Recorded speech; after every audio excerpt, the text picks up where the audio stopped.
ਡਰਾਉਣੀ ਕਹਾਣੀਆਂ ਜੋ ਮੇਰੇ ਪਿਤਾ ਜੀ ਨੇ ਮੈਨੂੰ ਸੁਣਾਈਆਂ ਸੀ। ਮੇਰੇ ਪਿਤਾ ਜੀ ਨੂੰ ਮੈਨੂੰ ਕਹਾਣੀਆਂ ਸੁਣਾਉਣਾ ਬੜਾ ਚੰਗਾ ਲੱਗਦਾ ਹੈ, ਡਰਾਉਣੀ ਕਹਾਣੀਆਂ।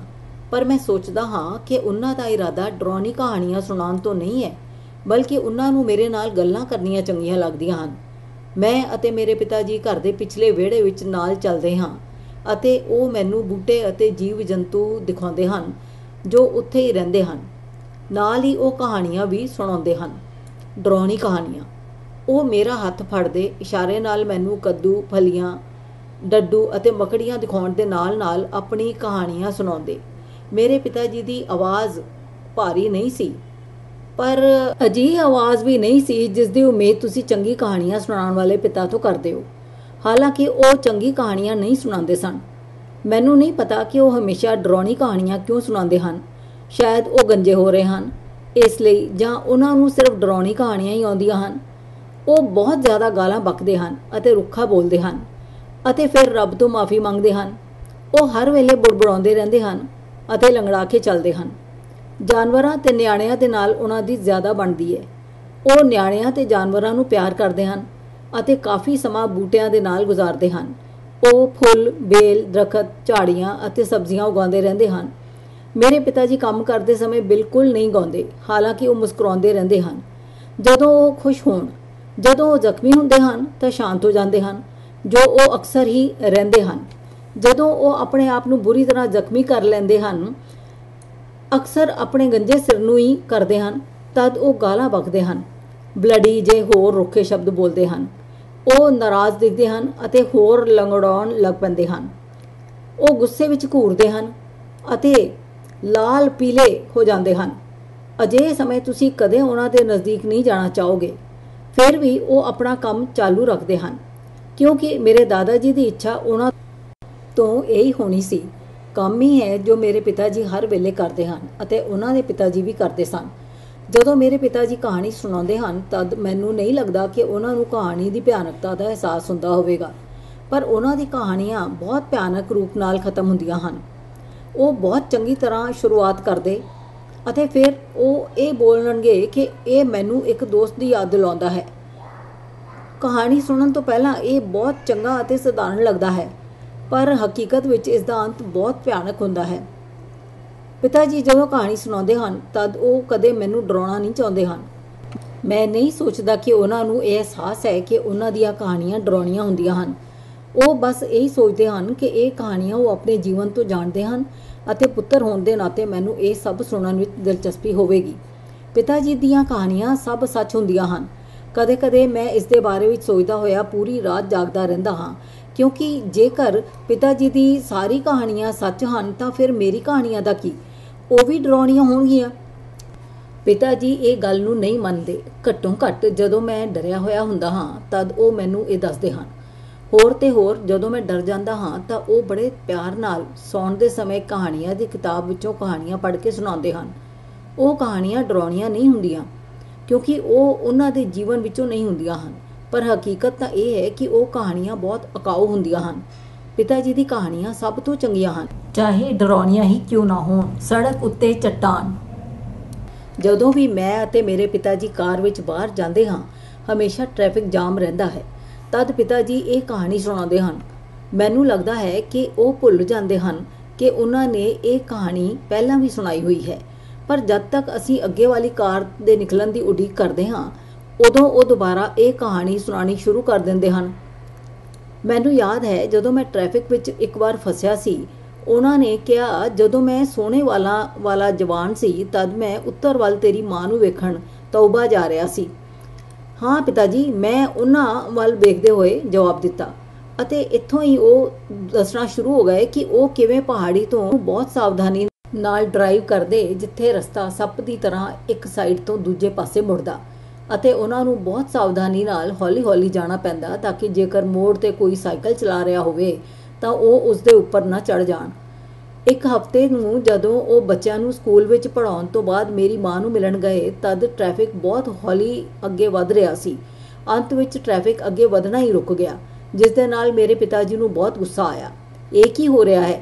ਮੇਰੇ ਪਿਤਾ ਜੀ ਚਿল্ਲਾਏ ਜਿਵੇਂ ਹੀ ਉਹਨਾਂ ਨੇ ਅੱਗੇ ਵੇਖਿਆ।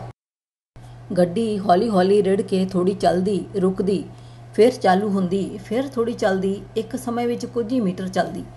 ਉਸ ਵਕਤ ਮੋਬਾਈਲ ਫੋਨ ਨਹੀਂ ਸਨ। ਮੇਰੇ ਪਿਤਾ ਜੀ ਦੇ ਕੋਲ ਗਾਲ ਦੇਣ ਅਤੇ ਵੇਖਣ ਅਤੇ ਟ੍ਰੈਫਿਕ ਦੇ ਚੱਲਣ ਤੱਕ ਉਡੀਕ ਕਰਨ ਦੇ ਇਲਾਵਾ ਹੋਰ ਕੋਈ ਚਾਰਾ ਨਹੀਂ ਸੀ। 10 ਮਿੰਟ ਹੋ ਗਏ, ਫਿਰ ਵੀ। ਆਖਿਰਕਾਰ ਮੇਰੇ ਪਿਤਾ ਜੀ ਹੌਲੀ ਹੌਲੀ ਮੋੜ ਦੀ ਤਰਫ ਅੱਗੇ ਵਧੇ ਜਿੱਥੇ ਉਹਨਾਂ ਨੇ ਪੁਲਿਸ ਅਫਸਰ ਨੂੰ ਵੇਖਿਆ। ਹੈਲੋ ਅਫਸਰ, ਪਿਤਾ ਜੀ ਨੇ ਕਿਹਾ। ਉਹ ਹਮੇਸ਼ਾ ਪੁਲਿਸ ਅਫਸਰ ਨਾਲ ਨਿਮਰਤਾ ਨਾਲ ਗੱਲ ਕਰਦੇ, ਚਾਹੇ ਅੰਦਰੋਂ ਬੜੇ ਗੁੱਸੇ ਵਿੱਚ ਹੀ ਕਿਉਂ ਨਾ ਹੋਣ। ਕੀ ਤੁਹਾਨੂੰ ਪਤਾ ਹੈ ਇਹ ਟ੍ਰੈਫਿਕ ਇੰਨਾ ਹੌਲੀ ਕਿਉਂ ਜਾ ਰਿਹਾ? ਹਾਂ ਜ਼ਰੂਰ, ਪੁਲਿਸ ਅਫਸਰ ਨੇ ਕਿਹਾ। ਅੱਗੇ ਇੱਕ ਹਾਦਸਾ ਹੋਇਆ ਹੈ, ਤੁਹਾਨੂੰ ਉਸਦੇ ਇੱਕ ਪਾਸੋਂ ਨਿਕਲਣਾ ਪਵੇਗਾ। ਪਿਤਾ ਜੀ ਨੇ ਗਲੇ ਨੂੰ ਮੋੜ ਕੇ ਬਾਰੀ ਦੇ ਬਾਹਰ ਕੱਢ ਕੇ ਵੇਖਿਆ। ਅਫਸਰ ਠੀਕ ਕਹਿ ਰਿਹਾ ਸੀ। ਵੱਡਾ ਪੱਥਰ ਪਹਾੜ ਤੋਂ ਡਿੱਗ ਕੇ ਰਸਤਾ ਰੋਕ ਰਿਹਾ ਸੀ ਜਿੱਥੋਂ ਪਿਤਾ ਜੀ ਜਾ ਰਹੇ ਸਨ। ਪਿਤਾ ਜੀ ਨੇ ਇੰਨਾ ਵੱਡਾ ਪੱਥਰ ਪਹਿਲੀ ਵਾਰ ਵੇਖਿਆ।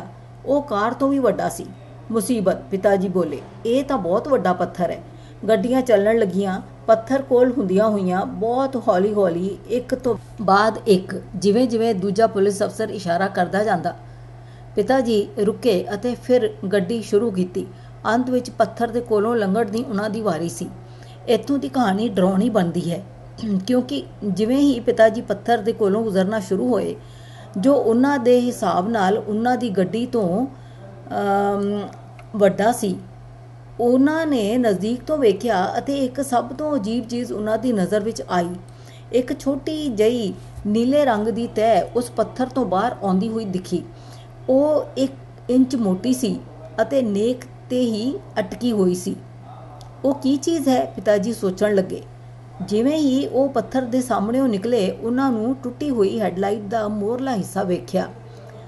ਉਹ ਸਭ ਸਮਝ ਗਏ ਕਿ ਕੀ ਹੋਇਆ ਸੀ। ਉਸ ਗੋਲ ਵੱਡੇ ਪੱਥਰ ਦੇ ਹੇਠਾਂ ਗੱਡੀ ਸੀ। ਉਹੀ ਗੱਡੀ ਜੋ ਪਿਤਾ ਜੀ ਦੇ ਅੱਗੇ ਅੱਗੇ ਚੱਲ ਰਹੀ ਸੀ, ਜਿਸ ਵਿੱਚ ਲੋਕ ਸਨ। ਇੱਕ ਸਮਾਂ ਉਹ ਨਾਲ ਚੱਲ ਰਹੇ ਸਨ, ਜਾਂ ਤਾਂ ਹੱਸਦੇ ਹੋਏ, ਜਾਂ ਸਮੱਸਿਆਵਾਂ ਦੀ ਚਿੰਤਾ ਕਰਦੇ ਹੋਏ, ਜਾਂ ਕੁਝ ਵੀ ਨਹੀਂ ਕਰਦੇ ਹੋਏ। ਜਦੋਂ ਵੱਡਾ ਮੋਟਾ ਜਿਹਾ ਗੋਲ ਪੱਥਰ ਉੱਪਰੋਂ ਡਿੱਗਿਆ ਅਤੇ ਉਹਨਾਂ ਨੂੰ ਗੱਡੀ ਦੇ ਨਾਲ ਕੁਚਲ ਦਿੱਤਾ, ਪੈਨ ਕੇਕ ਦੇ ਸਾਈਜ਼ ਦੀ ਤਰ੍ਹਾਂ। ਸਭ ਕੁਝ ਇੱਕ ਹੀ ਪਲ ਵਿੱਚ, ਜਾਂ ਉਸ ਤੋਂ ਵੀ ਘੱਟ। ਉਹ ਡਰਾਉਣਾ ਸੀ। ਉਹਨਾਂ ਨੂੰ ਤਾਂ ਪਤਾ ਵੀ ਨਹੀਂ ਚੱਲਿਆ ਹੋਵੇਗਾ ਕਿ ਕੀ ਹੋਇਆ।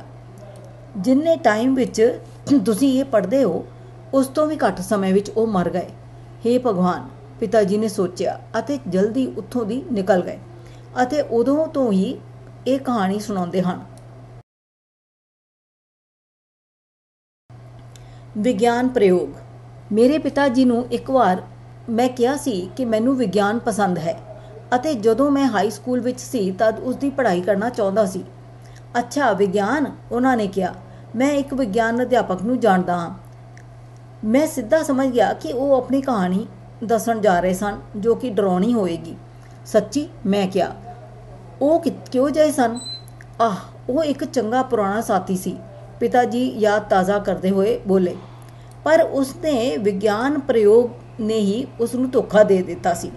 ਪਿਤਾ ਜੀ ਇੱਕ ਅਧਿਆਪਕ ਸਨ ਅਤੇ ਪੜ੍ਹਾਉਣ ਦੇ ਬਾਰੇ ਵਿੱਚ ਉਹਨਾਂ ਦੇ ਕੋਲ ਢੇਰ ਸਾਰੀਆਂ ਕਹਾਣੀਆਂ ਸੀ। ਉਹਨਾਂ ਦੀ ਇੱਕ ਕਹਾਣੀ ਵਿੱਚ ਇੱਕ ਅਧਿਆਪਕ ਜੋ ਚੰਗਾ ਨਹੀਂ ਸੀ, ਉਹ ਆਪਣੀ ਘਾਹ ਦੀ ਕਟਾਈ ਕਰ ਰਿਹਾ ਸੀ, ਠੀਕ ਓਪਨ ਨਗਰ ਦੇ ਬਾਹਰ।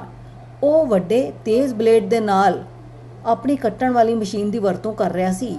ਉਹ ਚੱਕਰ ਖਾਂਦੀ ਹੋਈ, ਘੁੰਮਦੀ ਹੋਈ ਸਭ ਕੁਝ ਜੋ ਉਸਦੇ ਹੇਠਾਂ ਆਉਂਦਾ ਬਰੀਕ ਟੁਕੜਿਆਂ ਵਿੱਚ ਕੱਟ ਦਿੰਦੀ ਸੀ। ਅਸਲੀਅਤ ਵਿੱਚ ਮੈਂ ਇਹ ਕਹਾਣੀ ਕਿੱਥੇ ਜਾ ਰਹੀ ਸੀ ਉਸ ਦਾ ਅਨੁਮਾਨ ਲਗਾ ਰਿਹਾ ਸੀ, ਹਾਲਾਂਕਿ ਮੈਂ ਸਿਰਫ 10 ਸਾਲ ਦਾ ਹੀ ਸੀ।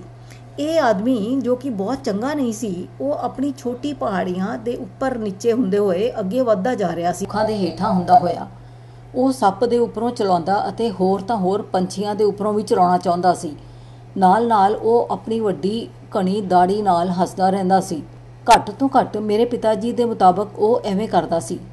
ਉਸੇ ਸਮੇਂ ਡਰਾਉਣੀ ਘਟਨਾ ਹੋਈ ਜੋ ਹੋਣੀ ਹੀ ਸੀ, ਕਿਉਂਕਿ ਉਹ ਵਾਮਬਟ, ਇੱਕ ਤਰ੍ਹਾਂ ਦਾ ਪ੍ਰਾਣੀ ਜੋ ਆਸਟ੍ਰੇਲੀਆ ਵਿੱਚ ਜ਼ਿਆਦਾਤਰ ਪਾਇਆ ਜਾਂਦਾ ਹੈ, ਦਾ ਪਿੱਛਾ ਕਰ ਰਿਹਾ ਸੀ। ਉਸ ਦਾ ਧਿਆਨ ਜ਼ਮੀਨ ਦੀ ਤਰਫ ਨਹੀਂ ਸੀ। ਉਹ ਚੱਟਾਨ ਨਾਲ ਟਕਰਾਇਆ, ਉਸ ਦੀ ਘਾਹ ਕੱਟਣ ਵਾਲੀ ਮਸ਼ੀਨ ਉਛਲੀ ਅਤੇ ਉਸ ਨੂੰ ਹੇਠਾਂ ਦਬਾ ਦਿੱਤਾ। ਵੱਡੇ ਵੱਡੇ ਅਤੇ ਤੇਜ਼ ਬਲੇਡ ਉਸ ਦੇ ਪੈਰ ਨੂੰ ਕੱਟਣ ਲੱਗੇ। ਉਸ ਬੁਰੇ ਇਨਸਾਨ ਲਈ ਇਹ ਬਹੁਤ ਦੁਖਦ ਘਟਨਾ ਸੀ ਜੋ ਖਾਸ ਕਰ ਆਪਣੇ ਪੈਰਾਂ ਨੂੰ ਬਹੁਤ ਚਾਹੁੰਦਾ ਸੀ। ਇਹ ਸਭ ਆਧੁਨਿਕ ਸੁਰੱਖਿਆ ਵਾਲੀ ਚੀਜ਼ਾਂ ਦੀ ਖੋਜ ਤੋਂ ਪਹਿਲਾਂ ਦੀ ਗੱਲ ਹੈ, ਪਿਤਾ ਜੀ ਨੇ ਸਮਝਾਇਆ। ਮੋਬਾਈਲ ਫੋਨ ਤੋਂ ਵੀ ਪਹਿਲਾਂ ਵੱਡੀ ਦਾੜੀ ਵਾਲਾ ਆਦਮੀ, ਜੋ ਕਿ ਬਹੁਤ ਚੰਗਾ ਨਹੀਂ ਸੀ ਪਰ ਇੰਨਾ ਵੀ ਭੈੜਾ ਨਹੀਂ ਸੀ ਕਿ ਉਸਦੇ ਪੈਰ ਕੱਟ ਜਾਣ, ਮਦਦ ਲਈ ਚੀਖਣ ਲੱਗਾ, ਉਮੀਦ ਨਾਲ ਕਿ ਉਹ ਬਚ ਜਾਵੇ। ਖੁਸ਼ਨਸੀਬੀ ਨਾਲ ਉਸਦੀ ਪਤਨੀ ਉਸਨੂੰ ਮਿਲਣ ਆਈ। ਉਸਨੇ ਘਾਹ ਕੱਟਣ ਵਾਲੀ ਮਸ਼ੀਨ ਨੂੰ ਰੋਕਿਆ, ਉਸਨੂੰ ਹਸਪਤਾਲ ਲੈ ਗਈ ਅਤੇ ਆਖਿਰਕਾਰ ਉਸਦੇ ਪੈਰ ਤਾਂ ਨਹੀਂ ਪਰ ਜਾਨ ਬਚਾਉਣ ਵਿੱਚ ਉਹ ਕਾਮਯਾਬ ਰਹੀ। ਅਤੇ ਵਿਸ਼ੇਸ਼ ਰੂਪ ਨਾਲ ਡਰਾਉਣੀ ਗੱਲ ਇਹ ਹੈ ਕਿ ਉਹ ਅਧਿਆਪਕ ਫਿਰ ਤੋਂ ਕਦੇ ਵੀ ਚੱਲ ਨਹੀਂ ਸਕਦਾ ਸੀ। ਉਸ ਦੇ ਪੈਰ ਛੋਟੇ ਟੁਕੜਿਆਂ ਵਿੱਚ ਕੱਟ ਗਏ ਕਿਉਂਕਿ ਉਹ ਵਾਮਬਟ ਨੂੰ ਕੁਚਲਣ ਦੀ ਕੋਸ਼ਿਸ਼ ਕਰ ਰਿਹਾ ਸੀ। ਇਸ ਦੀ ਬਜਾਏ ਉਸ ਦੀ ਪਤਨੀ ਨੇ ਉਸ ਦੇ ਲਈ ਇੱਕ ਵੀਲ ਚੇਅਰ ਖਰੀਦਿਆ। ਹੁਣ ਇਸ ਨੂੰ ਆਪਣੇ ਆਪ ਵੀਲ ਚੇਅਰ 'ਤੇ ਸਕੂਲ ਜਾਣਾ ਪੈਂਦਾ ਹੈ ਅਤੇ ਖਾਸ ਕਿਸਮ ਦੇ ਰੈਂਪ ਦਾ ਇਸਤੇਮਾਲ ਕਰਦਾ ਹੈ ਜੋ ਖਾਸ ਕਰ ਉਸ ਲਈ ਬਣਿਆ ਹੈ। ਮੇਰਾ ਪਿਤਾ ਜੀ ਦੇ ਅਨੁਸਾਰ ਅਜੀਬ ਗੱਲ ਇਹ ਸੀ ਕਿ ਉਸ ਦੇ ਪੈਰ ਕੱਟ ਜਾਣ ਦੀ ਵਜ੍ਹਾ ਨਾਲ ਉਹ ਘੱਟ ਸ਼ਰੀਫ ਦਾੜੀ ਵਾਲਾ ਇਨਸਾਨ ਹਮੇਸ਼ਾ ਲਈ ਚੰਗਾ ਇਨਸਾਨ ਬਣ ਗਿਆ, ਜੋ ਹੋਣਾ ਜ਼ਰੂਰੀ ਸੀ। ਉਹ ਉਸ ਨੂੰ ਸਮਝ ਆ ਗਿਆ ਸੀ। ਪਿਤਾ ਜੀ ਦੇ ਅਨੁਸਾਰ ਇਹ ਅਸਲ ਵਿੱਚ ਕਾਫੀ ਮਜ਼ੇਦਾਰ ਸੀ। ਜੇਕਰ ਪਿਤਾ ਜੀ ਦੇ ਵਿਗਿਆਨ ਦੇ ਅਧਿਆਪਕ ਦੀ ਗੱਲ ਕਰੀਏ ਤਾਂ ਘਾਹ ਕੱਟਣ ਵਾਲੇ ਆਦਮੀ ਤੋਂ ਉਲਟ ਉਸ ਨੂੰ ਪਿਤਾ ਜੀ ਦੂਜੇ ਅਧਿਆਪਕ ਅਤੇ ਵਿਦਿਆਰਥੀ ਬਹੁਤ ਪਸੰਦ ਕਰਦੇ ਸਨ, ਕਿਉਂਕਿ ਉਹ ਅਜਿਹਾ ਪ੍ਰਯੋਗ ਕਰਦੇ ਜੋ ਧਮਾਕੇਦਾਰ ਤੇ ਕੜਾਕੇਦਾਰ ਹੁੰਦਾ, ਜਿਨ੍ਹਾਂ ਵਿੱਚੋਂ ਰੰਗੀਨ ਚਿੰਗਾਰੀਆਂ ਨਿਕਲਦੀਆਂ। ਹੋਰ ਜਮਾਤਾਂ ਦੇ ਬੱਚਿਆਂ ਵਿੱਚ ਇਸ ਗੱਲ ਦੀ ਈਰਖਾ ਸੀ। ਇੱਕ ਵਾਰੀ ਕਿਸੇ ਖਾਸ ਮੌਕੇ 'ਤੇ ਜਮਾਤ ਦੇ ਸਾਹਮਣੇ ਡੈਸਕ ਉੱਤੇ ਅਧਿਆਪਕ ਨੇ ਚਮਕੀਲੇ ਰੰਗ ਵਾਲੇ ਰਸਾਇਣ ਦੇ ਜਾਰ ਨੂੰ ਬੀਕਰ ਦੇ ਨਾਲ ਸੈੱਟ ਕਰਨ ਦੀ ਕਾਫੀ ਕੋਸ਼ਿਸ਼। ਬੱਚਿਓ, ਇਕੱਠੇ ਹੋ ਜਾਓ, ਉਹਨਾਂ ਨੇ ਕਿਹਾ। ਇਹ ਇੱਕ ਅਨੋਖਾ ਪ੍ਰਯੋਗ ਹੈ ਜਿਸ ਨੂੰ ਤੁਸੀਂ ਹਮੇਸ਼ਾ ਆਪਣੇ ਦੋਸਤਾਂ ਅਤੇ ਪਰਿਵਾਰ ਨੂੰ ਦੱਸਦੇ ਰਹੋਗੇ। ਉਹ ਸਭ ਇਕੱਠਾ ਹੋ ਗਏ।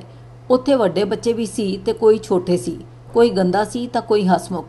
ਕੁਝ ਬੱਚੇ ਖੁਸ਼ ਹੋਏ ਕਿ ਉਹ ਰੰਗੀਨ ਅਤੇ ਮਜ਼ੇਦਾਰ ਪ੍ਰਯੋਗ ਦੇਖਣਗੇ ਤਾਂ ਕੁਝ ਖਾਸ ਖੁਸ਼ ਨਹੀਂ ਸਨ, ਸੋਚਦੇ ਹੋਏ ਕਿ ਕਾਸ਼ ਉਹਨਾਂ ਨੂੰ ਆਪਣੇ ਡੈਸਕ 'ਤੇ ਰਹਿ ਕੇ ਸੌਣ ਨੂੰ ਮਿਲਦਾ।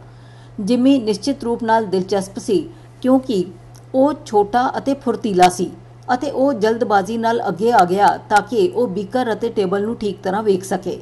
ਉੱਥੇ ਰੈਕਸ ਵੀ ਸੀ ਜੋ ਬਹੁਤ ਲੰਮਾ ਸੀ ਅਤੇ ਉਸਦੇ ਹੱਥ ਵੀ ਹਥਿਆਰ ਵਰਗੇ ਸਨ। ਉਹ ਜਿਮੀ ਦੇ ਕੋਲ ਖੜਾ ਹੋਇਆ, ਥੋੜਾ ਝੁਕਿਆ ਤਾਂ ਕਿ ਉਹ ਪ੍ਰਯੋਗ ਦੀ ਇੱਕ ਵੀ ਚੀਜ਼ ਨਾ ਛੱਡੇ। ਅਧਿਆਪਕ ਨੇ ਹਰੇ ਰੰਗ ਦਾ ਮਿਸ਼ਰਣ ਬੀਕਰ ਵਿੱਚ ਪਾਇਆ ਅਤੇ ਫਿਰ ਲਾਲ।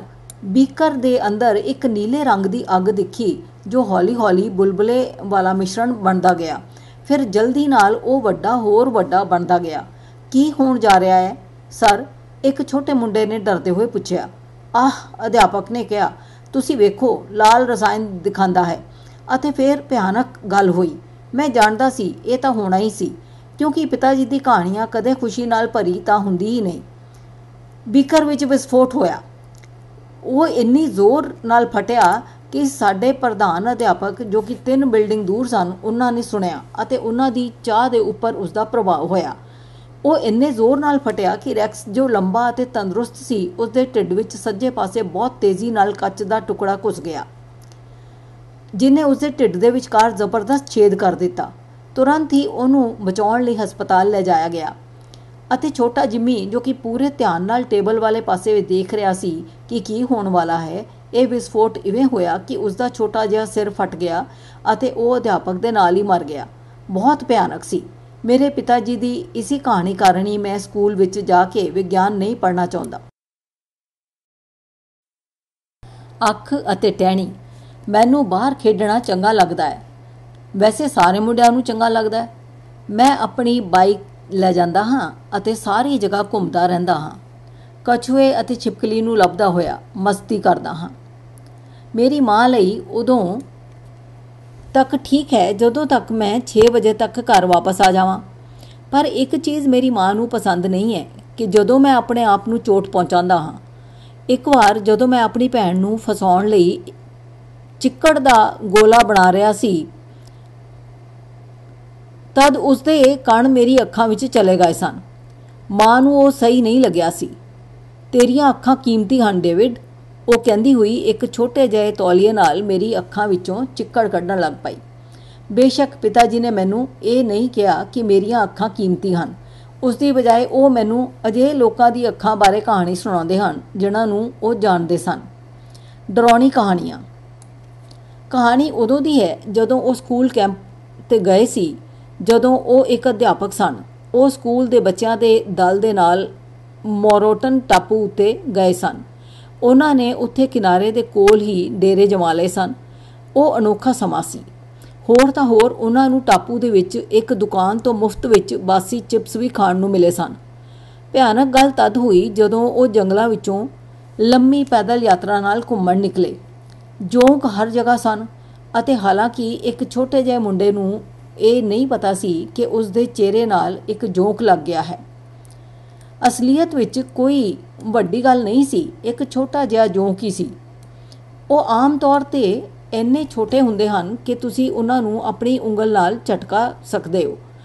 ਉਹ ਵੱਡੀ ਗੱਲ ਇਸ ਲਈ ਸੀ ਕਿਉਂਕਿ ਉਸ ਜੋਂਕ ਨੇ ਟੇਢੇ ਮੇਢੇ ਚੱਲ ਕੇ ਛੋਟੇ ਜਿਹੇ ਬੱਚੇ ਦੇ ਚਿਹਰੇ ਦੇ ਇੱਕ ਪਾਸੇ ਹੁੰਦੇ ਹੋਏ ਉਸ ਦੀ ਅੱਖ ਦੀ ਤਰਫ ਆਪਣਾ ਰਸਤਾ ਬਣਾ ਲਿਆ ਸੀ।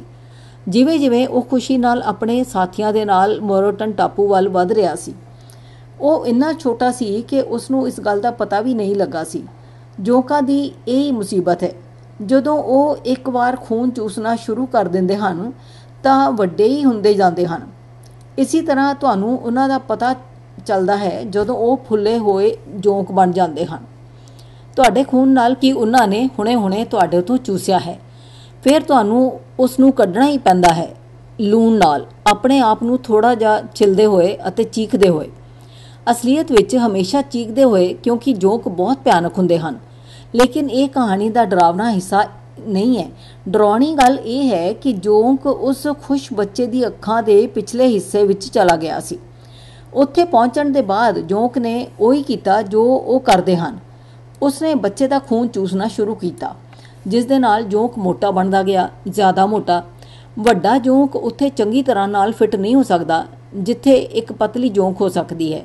ਵੱਡਾ ਜੋਂਕ ਉਸ ਬੱਚੇ ਦੀ ਅੱਖਾਂ ਦੇ ਪਿੱਛੇ ਆਪਣੀ ਜਗ੍ਹਾ ਨਹੀਂ ਬਣਾ ਸਕਦਾ ਸੀ। ਜਿਵੇਂ ਜਿਵੇਂ ਜੋਂਕ ਵੱਧਦਾ ਗਿਆ, ਉਹ ਬੱਚਾ ਜ਼ਿਆਦਾ ਬੇਚੈਨ ਹੁੰਦਾ ਗਿਆ, ਕਿਉਂਕਿ ਜੋਂਕ ਬਿਲਕੁਲ ਬੱਚੇ ਦੀ ਅੱਖ ਦੀ ਪੁਤਲੀ ਦੇ ਪਿੱਛੇ ਸੀ, ਦਿਮਾਗ ਦੇ ਕੋਲ। ਇਹ ਇੱਕ ਅਜਿਹੀ ਜਗ੍ਹਾ ਹੈ ਜਿੱਥੇ ਆਮ ਤੌਰ 'ਤੇ ਚੀਜ਼ਾਂ ਨਹੀਂ ਜਾਣਦੀਆਂ, ਖਾਸ ਤੌਰ 'ਤੇ ਮੋਟੀ ਚੀਜ਼ਾਂ।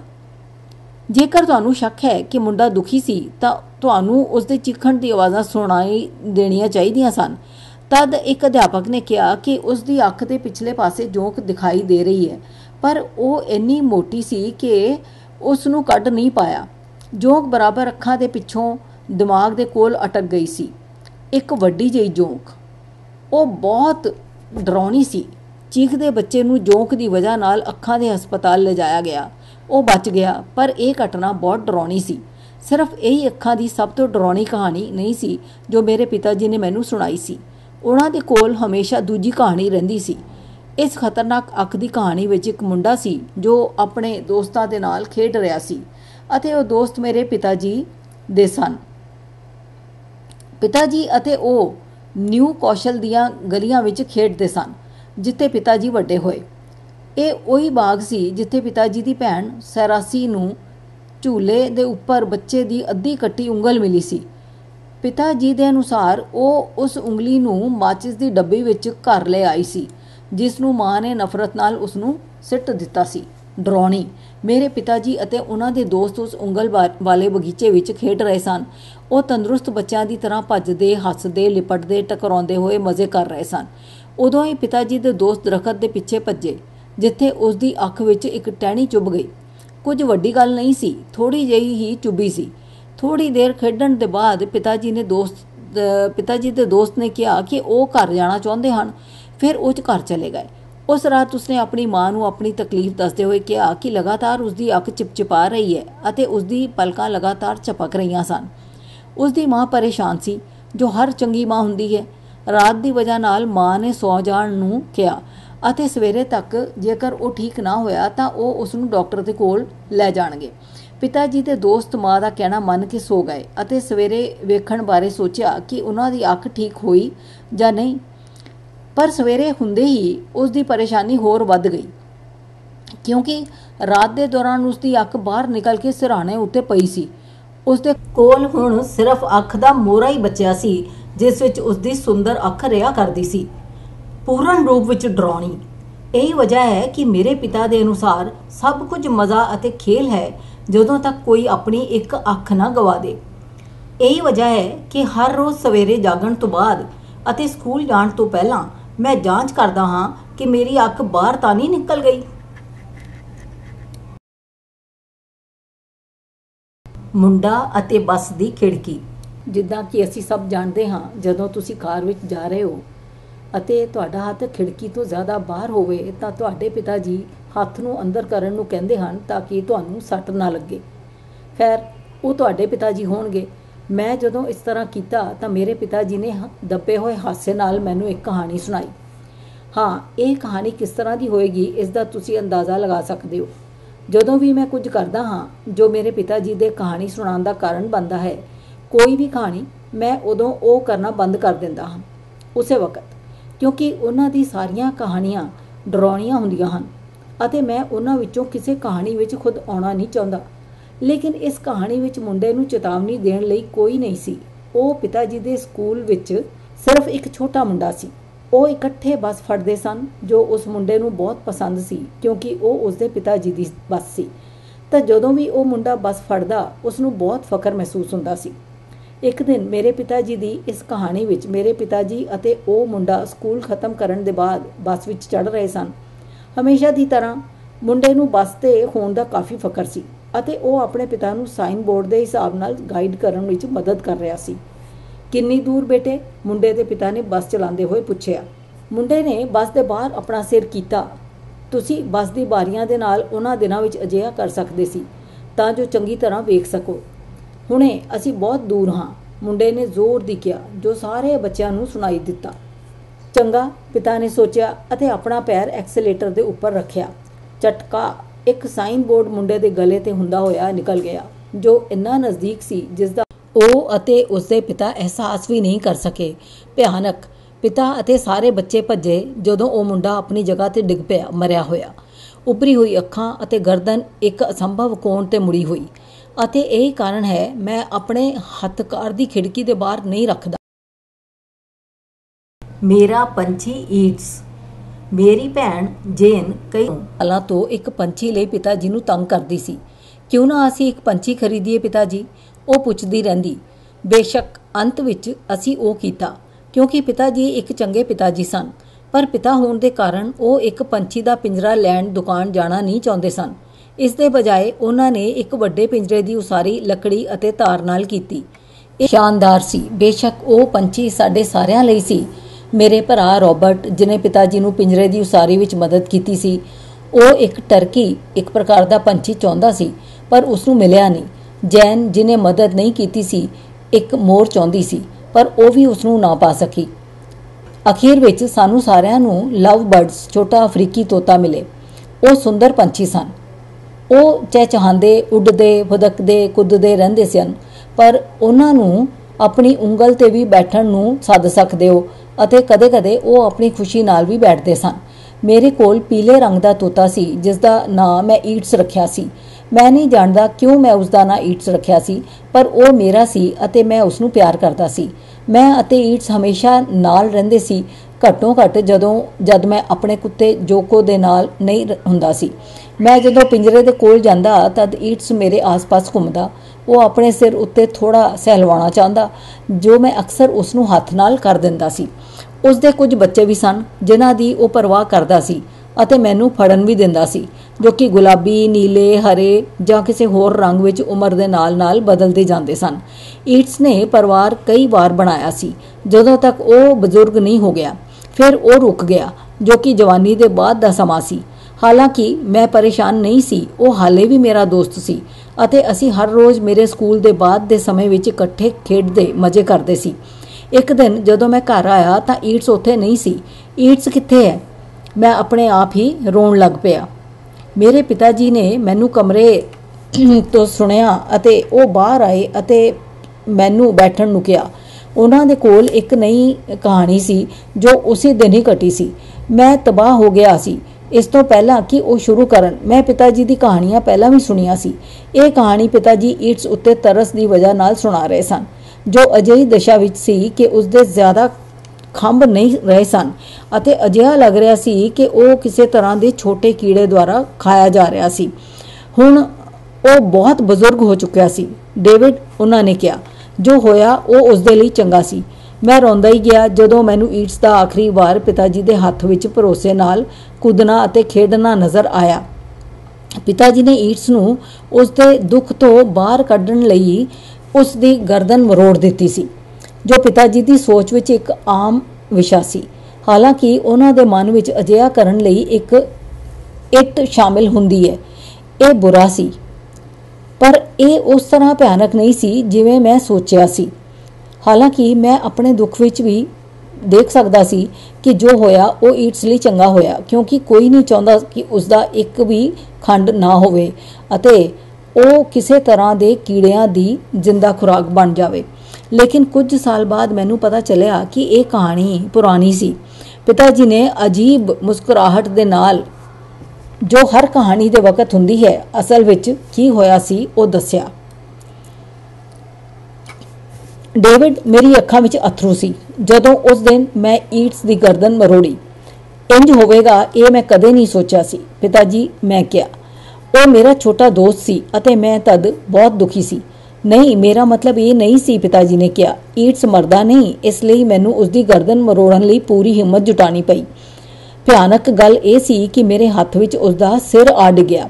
ਜਦੋਂ ਮੇਰੇ ਪਿਤਾ ਜੀ ਨੇ ਕਿਹਾ ਕਿ ਇਹ ਭਿਆਨਕ ਸੀ ਤਾਂ ਤੁਸੀਂ ਤਾਂ ਸਮਝ ਹੀ ਗਏ ਹੋਵੋਗੇ ਕਿ ਇਹ ਕਿੰਨਾ ਭਿਆਨਕ ਸੀ। ਮੈਂ ਵਰਣਨ ਨਹੀਂ ਕਰ ਸਕਦਾ ਕਿ ਕਿੰਨੀ ਠੇਸ ਮੈਨੂੰ ਇਹ ਸੋਚ ਕੇ ਪਹੁੰਚੀ ਕਿ ਮੇਰੇ ਪਿਤਾ ਨੇ ਖੁਦ ਆਪਣੇ ਹੱਥਾਂ ਨਾਲ ਮੇਰੇ ਦੋਸਤ ਦਾ ਦੁੱਖ ਦੂਰ ਕਰਨ ਲਈ ਉਸਦੀ ਗਰਦਨ ਕੱਟ ਦਿੱਤੀ। ਇਹੀ ਕਾਰਨ ਹੈ ਕਿ ਉਦੋਂ ਤੋਂ ਮੈਂ ਪਿਤਾ ਜੀ ਦੇ ਕਿਸੇ ਦੁੱਖ ਦੂਰ ਕਰਨ ਦੇ ਸੁਝਾਅ ਨੂੰ ਨਕਾਰਦਾ ਹਾਂ, ਖਾਸ ਕਰਕੇ ਉਹਨਾਂ ਦੀ ਮਦਦ ਨਾਲ। ਬਿੱਲ ਵਾਲੀ ਕਿੱਲੀ। ਪਿਤਾ ਜੀ ਦੀ ਕਹਾਣੀਆਂ ਸੁਣਨ ਦਾ ਮੇਰੇ ਜੀਵਨ ਵਿੱਚ ਇੱਕ ਨਤੀਜਾ ਇਹ ਆਇਆ ਹੈ ਕਿ ਮੈਂ ਚੀਜ਼ਾਂ ਨੂੰ ਉਸ ਤਰ੍ਹਾਂ ਨਾਲ ਨਹੀਂ ਵੇਖਦਾ ਜਿਵੇਂ ਦੂਜੇ ਵੇਖਦੇ ਹਨ। ਮੈਨੂੰ ਪਹਿਲਾਂ ਉਸਦਾ ਅਜੀਬ ਪਾਸਾ ਵਿਖਦਾ ਹੈ। ਇਸ ਕਹਾਣੀ ਵਿੱਚ ਇੱਕ ਦਿਨ ਮੈਂ ਛੋਟੀ ਜਿਹੀ ਸੜਕ ਤੇ ਆਪਣੇ ਛੋਟੇ ਜਿਹੇ ਘਰ ਵਿੱਚ ਸੀ, ਜਿੱਥੇ ਮੇਰਾ ਪਰਿਵਾਰ ਅਤੇ ਮੈਂ ਸਭ ਤੋਂ ਜ਼ਿਆਦਾ ਸਮਾਂ ਰਹਿੰਦੇ ਹਾਂ। ਪਿਤਾ ਜੀ ਸਫਾਈ ਕਰ ਰਹੇ ਸੀ, ਜੋ ਉਹ ਹਮੇਸ਼ਾ ਕਰਦੇ ਸਨ, ਤਾਂ ਕਿ ਸਭ ਕੁਝ ਠੀਕ ਰਹੇ। ਨਾਲ ਉਹ ਲਾਈਟ ਵੀ ਬੰਦ ਕਰਦੇ ਜਾਂਦੇ ਸੀ। ਉਹਨਾਂ ਨੂੰ ਸਾਡੇ ਬਿਜਲੀ ਬਰਬਾਦ ਕਰਨ ਤੋਂ ਨਫ਼ਰਤ ਸੀ। ਤਾਂ ਪਿਤਾ ਜੀ ਇੱਕ ਕਮਰੇ ਤੋਂ ਦੂਜੇ ਕਮਰੇ ਵਿੱਚ ਜਾ ਰਹੇ ਸਨ, ਗੁਨਗੁਨਾਉਂਦੇ ਹੋਏ, ਬਿਜਲੀ ਬੰਦ ਕਰਦੇ ਹੋਏ। ਆਖਿਰ ਵਿੱਚ ਮੇਰੀ ਮਾਂ ਦੇ ਪੜ੍ਹਾਈ ਕਰਨ ਵਾਲੇ ਟੇਬਲ ਤੱਕ ਪਹੁੰਚੇ। ਟੇਬਲ ਉੱਤੇ ਇੱਕ ਬਿੱਲ ਵਾਲੀ ਵੱਡੀ ਕਿੱਲੀ ਸੀ, ਜਿੱਥੇ ਲੋਕ ਇੱਕ ਦੇ ਉੱਪਰ ਇੱਕ ਕਾਗਜ਼ ਦੇ ਬਿੱਲਾਂ ਨੂੰ ਇਕੱਠਾ ਕਰ ਸਕਦੇ ਸਨ ਅਤੇ ਜਦ ਤੱਕ ਬਿੱਲ ਦਾ ਭੁਗਤਾਨ ਨਾ ਕੀਤਾ ਜਾਵੇ ਤਦ ਤੱਕ ਉਹ ਉੱਥੇ ਹੀ ਰਹਿੰਦੇ ਸਨ। ਪਿਤਾ ਜੀ ਨੂੰ ਇਸ ਦੇ ਬਾਰੇ ਪਤਾ ਨਹੀਂ ਸੀ, ਕਿਉਂਕਿ ਉਸ ਵਕਤ ਉਹਨਾਂ ਨੂੰ ਇਹ ਨਹੀਂ ਪਤਾ ਸੀ ਕਿ ਉਹ ਆਪਣੀ ਹੀ ਕਹਾਣੀ ਵਿੱਚ ਹਨ। ਜੇਕਰ ਉਹਨਾਂ ਨੂੰ ਪਤਾ ਹੁੰਦਾ ਤਾਂ ਉਹ ਜ਼ਿਆਦਾ ਸੁਚੇਤ ਰਹਿੰਦੇ। ਉੱਤੇ ਉਹਨਾਂ ਨੂੰ ਪਤਾ ਨਹੀਂ ਸੀ। ਇਸ ਲਈ ਜਦੋਂ ਉਹਨਾਂ ਨੇ $1 ਦਾ ਸਿੱਕਾ ਜ਼ਮੀਨ ਉੱਤੇ ਵੇਖਿਆ ਤਾਂ ਉਹ ਉਸ ਨੂੰ ਚੁੱਕਣ ਲਈ ਝੁਕੇ। ਇਸ ਨੂੰ ਲੈਣ ਦੇ ਇਰਾਦੇ ਨਾਲ ਪਿਤਾ ਜੀ ਠੀਕ ਟੇਬਲ ਦੇ ਹੇਠਾਂ ਅਤੇ ਅੱਗੇ ਵੱਲ ਮੁੜੇ। ਉਹਨਾਂ ਦੀ ਬਦਕਿਸਮਤੀ ਦੇ ਕਾਰਨ ਉਹਨਾਂ ਨੂੰ ਆਪਣੇ ਗੰਜੇ ਸਿਰ ਅਤੇ ਕਿੱਲੀ ਦੇ ਵਿੱਚ ਦਾ ਅੰਤਰ ਪਤਾ ਨਹੀਂ ਸੀ, ਕਿਉਂਕਿ ਜਦੋਂ ਉਹ ਅੱਗੇ ਵਧਣ ਜਾ ਰਹੇ ਸਨ ਤਦ ਸ਼ਾਇਦ ਉਹਨਾਂ ਦਾ ਧਿਆਨ ਉਹਨਾਂ ਦੀ ਅਤੇ ਮਾਂ ਦੀ ਨਿਊਜ਼ੀਲੈਂਡ ਦੀ ਯਾਤਰਾ ਤੇ ਸੀ, ਜਿੱਥੇ ਮਾਂ ਨੇ ਨਕਸ਼ੇ ਨਾਲ ਆਪਣੀ ਅੱਖ ਨੂੰ ਕੱਟ ਲਿਆ ਸੀ। ਕੁਝ ਵੀ ਕਾਰਨ ਹੋਵੇ, ਉਹਨਾਂ ਦਾ ਸਿਰ ਜ਼ੋਰ ਦੀ ਉਸ ਕਿੱਲੀ ਨਾਲ ਟਕਰਾਇਆ। ਇੰਨੀ ਜ਼ੋਰ ਨਾਲ ਕਿੱਲੀ ਲੱਗੀ ਕਿ ਜੇਕਰ ਉਹ ਉਹਨਾਂ ਦੀ ਅੱਖ ਵਿੱਚ ਲੱਗੀ ਹੁੰਦੀ ਤਾਂ ਅੱਖ ਨੇ ਦਿਮਾਗ ਤੱਕ ਪਹੁੰਚ ਜਾਣਾ ਸੀ ਅਤੇ ਉਹਨਾਂ ਦੀ ਜ਼ੁਬਾਨ ਵਿੱਚ ਕਹਾਂ ਤਾਂ ਉਹਨਾਂ ਨੂੰ ਦੁੱਖ ਤੋਂ ਦੂਰ ਕਰ ਦੇਣਾ ਸੀ। ਹਾਲਾਂਕਿ ਅਜਿਹਾ ਨਹੀਂ ਹੋਇਆ। ਕਿੱਲੀ ਸਿੱਧਾ ਉਹਨਾਂ ਦੇ ਮੱਥੇ ਤੇ ਲੱਗੀ, ਬਿਲਕੁਲ ਗੰਜੇ ਸਿਰ ਦੇ ਨੀਚੇ। ਇਹ ਮੇਰੇ ਵਿਚਾਰੇ ਬਜ਼ੁਰਗ ਪਿਤਾ ਜੀ ਲਈ ਕਾਫੀ ਸਦਮਾ ਸੀ, ਜਿਨ੍ਹਾਂ ਨੂੰ ਹੁਣ ਤੱਕ ਆਪਣੀ ਕਹਾਣੀ ਦਾ ਹਿੱਸਾ ਹੋਣ ਦਾ ਅਨੁਭਵ ਨਹੀਂ ਸੀ। ਉਹ ਜ਼ੋਰ ਨਾਲ ਚਿল্ਲਾਏ, ਕਿਉਂਕਿ ਬਿੱਲ ਵਾਲੀ ਕਿੱਲੀ ਸਿਰ ਵਿੱਚ ਘੁਸ ਜਾਣਾ ਬਹੁਤ ਹੀ ਖਤਰਨਾਕ ਹੁੰਦਾ ਹੈ। ਉਹ ਫਿਰ ਤੋਂ ਚਿল্ਲਾਏ ਜਦੋਂ ਉਹ ਆਪਣੇ ਸਿਰ ਦੀ ਖੋਪੜੀ ਵਿੱਚ ਘੁਸੀ ਹੋਈ ਕਿੱਲੀ ਦੇ ਨਾਲ ਖੜੇ ਹੋਏ। ਉਹ ਚੀਖਦੇ ਹੋਏ ਪੂਰੇ ਕਮਰੇ ਵਿੱਚ ਦਰਦ ਨਾਲ ਦੌੜਨ ਲੱਗੇ, ਪਰ ਉਹਨਾਂ ਨੂੰ ਸਿਰਫ ਟੈਲੀਫੋਨ ਬਿੱਲ ਹੀ ਦਿਖਿਆ ਜੋ ਉਹਨਾਂ ਦੇ ਸਿਰ ਵਿੱਚ ਵੜੀ ਕਿੱਲੀ ਨਾਲ ਅਟਕਿਆ ਹੋਇਆ ਸੀ। ਉਹ ਆਖਰੀ ਵਾਰ ਚਿল্ਲਾਏ ਜਦੋਂ ਉਹ ਮੇਰੇ ਕੋਲੋਂ ਗੁਜ਼ਰਦੇ ਹੋਏ ਹੇਠਾਂ ਚਲੇ ਗਏ। ਉਹਨਾਂ ਨੂੰ ਕੁਝ ਸਮਝ ਨਹੀਂ ਆ ਰਿਹਾ ਸੀ ਕਿ ਉਹਨਾਂ ਨਾਲ ਕੀ ਹੋਇਆ ਹੈ। ਘੱਟ ਤੋਂ ਘੱਟ ਜਦੋਂ ਤੱਕ ਬਿੱਲ ਵਾਲੀ ਕਿੱਲੀ ਉਹਨਾਂ ਦੇ ਸਿਰ ਤੋਂ ਬਾਹਰ ਨਹੀਂ ਡਿੱਗ ਗਈ। ਇਹ ਭਿਆਨਕ ਸੀ, ਪਰ ਮੇਰੇ ਹਿਸਾਬ ਨਾਲ ਇੱਕ ਛੋਟਾ ਬੱਚਾ ਹੋਣ ਦੇ ਨਾਤੇ ਜਿਨਨੇ ਅਜਿਹੀਆਂ ਕਈ ਕਹਾਣੀਆਂ ਭਿਆਨਕ ਆਮ ਸਮਝ ਕੇ ਸੁਣੀਆਂ ਸਨ, ਉਸ ਲਈ ਇਹ ਭਿਆਨਕ ਤਾਂ ਸੀ ਹੀ, ਪਰ ਮਜ਼ਾਕੀਆ ਵੀ ਸੀ। ਖਾਸ ਕਰ ਜਦੋਂ ਸਭ ਕੁਝ ਠੀਕ ਤਰ੍ਹਾਂ ਖਤਮ ਹੋਇਆ, ਸਿਰਫ ਸਿਰ ਤੇ ਛੋਟੇ ਜਿਹੇ ਨਿਸ਼ਾਨ ਅਤੇ ਖੋਪੜੀ ਵਿੱਚ ਇੱਕ ਬਿੱਲ ਵਾਲੀ ਕਿੱਲੀ ਦੇ ਨਿਸ਼ਾਨ ਨੂੰ ਛੱਡ ਕੇ। ਸ਼ਾਇਦ ਮੈਂ ਅੰਤ ਵਿੱਚ ਮੇਰੇ ਪਿਤਾ ਵਿੱਚ ਬਦਲ ਗਿਆ ਹਾਂ, ਕਿਉਂਕਿ ਹੁਣ ਇਹ ਕਹਾਣੀ ਮੇਰੀ ਸੀ ਅਤੇ ਮੈਂ ਉਹਨਾਂ ਸਾਰਿਆਂ ਨੂੰ ਸੁਣਾਉਣਾ ਸ਼ੁਰੂ ਕਰ ਦਿੱਤਾ ਜੋ ਮੈਨੂੰ ਸੁਣਾਉਣਾ ਚਾਹੁੰਦੇ ਸਨ, ਇੱਕ ਛੋਟੀ ਜਿਹੀ ਮੁਸਕਰਾਹਟ ਦੇ ਨਾਲ, ਜਿਵੇਂ ਕਿ ਤੁਸੀਂ ਹੁਣ ਤੱਕ ਸੁਣ ਰਹੇ ਸੀ।